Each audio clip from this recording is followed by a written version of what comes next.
अस्सलामुअलैकुम viewers, welcome to my channel. कैसे हैं आप सब? आई होप आप सब ठीक होंगे। बहुत ही मज़ेदार सी आज मैं आपके साथ रेसिपी शेयर करने जा रही हूँ। लच्छेदार पकोड़े बना रहे हैं हम प्याज के, क्योंकि मानसून का मौसम है। बारिशों में बहुत ही मज़ेदार सी ये प्याज के लच्छेदार पकोड़े बनकर तैयार होते हैं और ख़ाने में बहुत ही ज़्यादा क्रिस्पी और बहुत ही ज़्यादा जायकेदार होते हैं। हर किसी को पसंद होते हैं। तो चलिए आइए बनाना स्टार्ट करते हैं। और बनाने से पहले अगर आपको मेरी रेसिपीज़ पसंद आती हैं तो लाइक और शेयर करें, और चैनल पर नए चैनल को सब्सक्राइब कर लें और ऑल नोटिफिकेशन के बेल आइकन को ज़रूर क्लिक करें ताकि आपको मेरी न्यू आने वाली रेसिपीज़ सबसे पहले मिल सके। तो आइए बनाना स्टार्ट करते हैं। बिस्मिल्लाहिर्रहमानिर्रहीम। तो यहाँ देखें, सबसे पहले मेरे पास ये 2 लार्ज साइज़ की, बिल्कुल लार्ज साइज़ की अनियन है, जिसको मैंने इस तरीके से स्लाइस कट कर लिया है। मैंने वॉश नहीं किया है, मैंने जो है काटने से पहले सिर्फ एक दफ़ा वॉश किया था। और ये जो है आपको इस तरीके से काटनी है, बिल्कुल बारीक बारीक, ताकि इसके लच्छे बन सकें। तो ज़ीरा देखें मैं यहाँ पे ऐड कर रही हूँ 1 टीस्पून कुटा हुआ। कोरिएंडर ऐड करेंगे 1 tablespoon. Flakes red chilli flakes add करेंगे इसमें 1 टीस्पून, और हल्दी पाउडर और red chilli powder half teaspoon add करेंगे, या हस्बे ज़रूरत ऐड कर लीजिएगा। सॉल्ट ऐड करेंगे 1 टीस्पून या हस्बे ज़रूरत, और सब चीज़ों का अच्छे से मिक्स करेंगे, कंबाइन करेंगे, ताकि अच्छे से जो है मसाले प्याज में जब्त हो जाए, अच्छी तरह से इसमें लिपट जाए और प्याज के वर्के अलग हो जाए। तो यहाँ देखें कॉर्नफ्लोर है या कॉर्न स्टार्च है मेरे पास, तकरीबन 1/3 कप है। इसको अच्छे से मिक्स करेंगे। अभी बेसन ऐड नहीं करेंगे, पहले कॉर्न स्टार्च के साथ इसको जो है अच्छे से मिक्स करेंगे, उसके बाद हम इसमें बेसन ऐड करेंगे।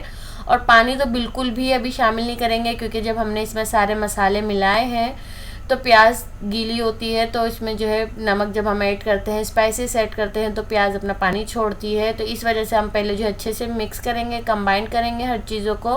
फिर उसके बाद जब हम देखेंगे इसमें हमें ज़रूरत है पानी की तो ऐड करेंगे। तो मैंने यहाँ पे 1 कप बेसन लिया है, जिसमें से थोड़ा सा मैंने अभी इसमें ऐड किया है, और हाफ़ जो है मैं बाद में ऐड करूँगी। तो हरा धनिया ऐड करेंगे, हरी मिर्ची ऐड करेंगे हस्बे ज़रूरत, और थोड़ा सा पानी। बिल्कुल मैंने इसमें तकरीबन 2 टेबल स्पून पानी ऐड किया होगा, इससे ज़्यादा मैंने ऐड नहीं किया है, क्योंकि ये जो है।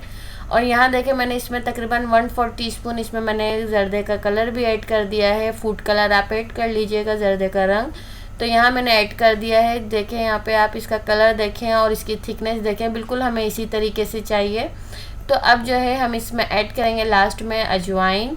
अजवाइन मैंने तकरीबन लिए 1/2 टीस्पून। इसको मैं अच्छे से हथेली पे मसल कर ऐड करूँगी, ताकि इससे इसका खुशबू और फ्लेवर बहुत अच्छा सा आए। तो यहाँ मैंने एंड में ऐड की है, मैंने पहले ऐड नहीं की थी। आप चाहें तो पहले भी ऐड कर सकते हैं। तो अच्छे से हॉट ऑयल में हम इसको ऐड कर देंगे तमाम पकौड़ों को इसमें, और अच्छे से जो है हम इसको गोल्डन ब्राउन होने तक फ्राई कर लेंगे। और मीडियम टू लो फ्लेम रखिएगा। मीडियम फ्लेम पे आपको सारा काम करना है। हाई फ्लेम होगी तो ऊपर से तो ये पक जाएंगे, पर अंदर से कच्चे रह जाएंगे पकोड़े। तो यहाँ देखिए इतने मज़ेदार से क्रिस्पी से और लच्छेदार पकोड़े बनकर तैयार हैं। तो मैं आपको दिखा देती हूँ इसकी क्रिस्पनेस, आप चेक करें। इतने मज़ेदार और खुशबूदार ये पकोड़े बनकर तैयार होते हैं। तो यहाँ देखें सारे फ्राई हो चुके हैं। मैंने जो है 2 बैच में इसको फ्राई किया है। इसके साथ मैंने जो है रायते की चटनी सर्व की है, जो इसके साथ बहुत ही ज़्यादा मज़ेदार सी लगती है। अगर आपको और भी चटनी की रेसिपीज़ चाहिए तो आप जो है चैनल में लिंक मौजूद है, आप देख सकते हैं। मैंने आपके साथ शेयर की हैं बहुत सारी चटनी की रेसिपीज़, आप वहाँ से देख सकते हैं।